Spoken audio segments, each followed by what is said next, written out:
दोस्तों एक बार की बात है, वेदराम नागर नाम के एक व्यक्ति था। वो एक गरीब फैमिली से बिलोंग करता था, एक किसान था। उसके पास में इतना कोई बजट नहीं था, क्योंकि जो प्रॉब्लम हर एक घर में होती है, जैसे आपके घर में है उनके घर में भी वैसी प्रॉब्लम थी। वो भी जो प्रॉब्लम के कारण जो फंसा हुआ था, बहुत सी जो दिक्कतें आ रही थी और पैसा उसके पास में था नहीं। एक जो नया बिजनेस स्टार्टअप करने के लिए या नया कोई धंधा चालू करने के लिए पैसा चाहिए, वो भी उसके पास में नहीं था। अब करे तो क्या करे, ऐसी प्रॉब्लम में आप भी होगे और बहुत से लोग मीडियम फैमिली में जितने भी लोग होते हैं वो सब ऐसे ही दलदल में फंसे रहते हैं। अब उन्होंने जो डिसीजन लिया कि बहुत से सोच विचार करने के बाद उन्होंने एक फाइनल डिसीजन लिया कि भाई साहब, मैं अपने गांव में जितने भी जो भैंसें हैं, जो भैंस गाय दूध दे रही हैं, उनका दूध इकट्ठा कराऊंगा। दूध इकट्ठा करने के बाद मैं मार्केट में सेल करूंगा। फाइनल डिसीजन ले लिया। उनके बाद उन्होंने साइकिल उठाया और जो दूध इकट्ठा करने निकल गए। दूध इकट्ठा किया, दूध इकट्ठा करते सुबह और जो शाम को जाके बेच आते। ऐसे करते करते करते करते बहुत से जो लोगों के गांव में जाते, बहुत से लोगों से लेते और बहुत से जो अपने व्यापारियों को मिलने के बाद उनको सेल करते। ऐसे करते करते चलता गया। जैसे जैसे इनका जो बिजनेस बढ़ता गया, पैसे ज़्यादा आने लगे, अच्छा इनकम होने लगा। उन्होंने सोचा कि अब यार कुछ न कुछ और भी करना पड़ेगा। ऐसे जो एक गांव को छोड़ के 2 गांव को छोड़ा, 3 गांव, ऐसे जो लोगों को जोड़ते गए और 3, 4, 5, 6 गांव ऐसे इकट्ठे करते गए। ऐसे दूध इकट्ठा करता गया और जो ऐसे बिजनेस को डेवलप करते गए। उनके पास में कोई ज़्यादा पैसा नहीं था, क्योंकि स्टार्टअप उन्होंने 0 लेवल से स्टार्टअप किया था। उसके पास बजट इतना नहीं था। और गाय के भैंस और दूध जो इनका इकट्ठा करना बहुत आसान बात है, हर कोई कर सकता है, यदि चाहे तो कर सकता है। देखो, जब उन्होंने स्टार्टअप करने की सोचा और स्टार्टअप किया, जब उनके पास में अच्छा खासा आने लगा रिच, तो उन्होंने एक सोचा कि अब दुकान स्टार्टअप कर देना चाहिए, एक फॉर्म खोल देना चाहिए। फॉर्म जैसे ही खोला तो बहुत सी तकलीफें आई, बहुत सी प्रॉब्लम आई कि उन्होंने लगा कि भाई साहब दुकान को यार इस धंधे को छोड़ देना चाहिए, स्टॉप कर देना चाहिए। बट उन्होंने ऐसा डिसीजन नहीं लिया। ऐसा डिसीजन न लेके उन्होंने जो और भी नए स्टार्टअप किए, करते करते जो 10 साल से ऊपर हो गए, उन्होंने 10 साल यानी उसमें और भी लगाए। और 1984 में उन्होंने एक कंपनी का निर्वात किया, कंपनी को ओपन किया, एक अलग कंपनी ओपन की और फिर उस कंपनी में अपना काम करने लगे, उसी प्रकार से जिस प्रकार से पहले कर रहे थे। ये कंटिन्यू जो रखा, 10 साल के बाद और एक कंपनी स्टार्टअप की। ऐसे करते करते उन्होंने बहुत अच्छा बिजनेस स्टार्टअप किया, बहुत अच्छी इनकम जनरेट होने लगी। और जिस प्रकार से उन्होंने फर्स्ट में जो अपनी इनकम को डबल करने का तरीका समझा था, जिस प्रकार लोगों को जोड़ने का तरीका समझा था, उस प्रकार से जो अपने बेटे को भी वही पाठ सिखाया कि आप भी ये जो ऐसे करना है, मैं जो चला जाऊं तो कोई बात नहीं, तेरे को भी ऐसे ही करना है। उनकी जो एज बढ़ती गई, एक दिन क्या है कि 2005 के आसपास उनकी डेथ हो जाती है।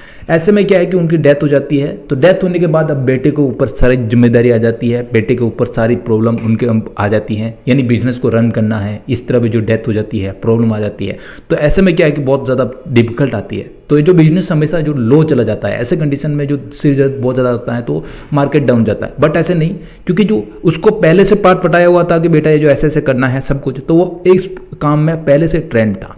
अब बिजनेस को जैसे ही जो जुड़ा, तो इस बिजनेस को और अच्छे से लेवल करने के लिए और आगे बढ़ाने के लिए फिर से जुड़ गया वो, और इस बिजनेस को अपने पापा की जिस पोजीशन पे छोड़ के गए थे, उस पोजीशन से और भी आगे बढ़ाने की कोशिश की। दोस्तों, जो पापा जहाँ पे बिजनेस छोड़ के गए थे, उस बिजनेस को उतने ही पैसे से स्टार्टअप किया और आगे बढ़ने की कोशिश की। एक पिरामिड बनाने के बाद दूसरा पिरामिड बनाया, दूसरा से तीसरा बनाया, तीसरा से चौथा बनाया, ऐसे बनाते बनाते आगे बढ़ते गए। इस प्रकार से जो पापा ने तरीके बताए थे, उस तरीके से काम करते गए, आगे बढ़ते गए।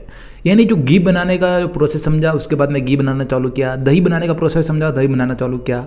ऐसे ही मिठाइयाँ भी जो अलग अलग प्रकार से मिठाइयाँ बनाने लगा। इस प्रकार से जो बिजनेस को अलग अलग तरीक़ों से करते गए। ऐसे करते करते जो एक प्लांट लगाया, एक प्लांट सक्सेस हो गया तो दूसरा प्लांट लगाया, दूसरा से तीसरा प्लांट लगाया। दोस्तों, काम उसी प्रकार से हो रहा था जिस प्रकार ने पिता से गाइडेंस ली थी, पिता ने उनको बताया था। अभी तक जो वही काम चल रहा था। एक कंपनी से 2 कंपनी हो गई, 2 कंपनी से 4 हो गई, 4 से 5 हो गई। आज की डेट में बता रहा हूँ दोस्तों, 7 कंपनी चल रही है इनके, और 7 कंपनियाँ बहुत अच्छे से रन कर रही है। इससे जो कंपनी का नाम दोस्तों जो पारस डेयरी है, आपने मार्केट में देखा होगा, आपने घर में भी जो अपने घी यूज़ किया होगा, पारस नाम लिखा होगा, या जो आपने दूध भी लिया होगा, दही भी लिया होगा, या मिठाई भी ली होगी, पारस डेयरी नाम से आपको मार्केट में दिखते होगा। तो दोस्तों, जिस प्रकार इन्होंने शुरुआत की, 60 लीटर दूध से शुरुआत की थी सिर्फ, और 36 लाख लीटर पर डे इनका दूध सेलिंग हो रहा है। दोस्तों, आप समझ सकते हो। तो आपके लिए भी दोस्तों बिजनेस करने के लिए 1000 ऑप्शन हो सकते हैं। आप चाहो तो लाखों रुपए में शुरू कर सकते हो, चाहो तो आप 10 रुपये में शुरू कर सकते हो, चाहो तो आप 0 रुपये में अपने बिजनेस को चालू कर सकते हो। आपके पास बहाने बहुत ज़्यादा हो सकते हैं। आपको मैं इतना ही कहना चाहूँगा दोस्तों, बस।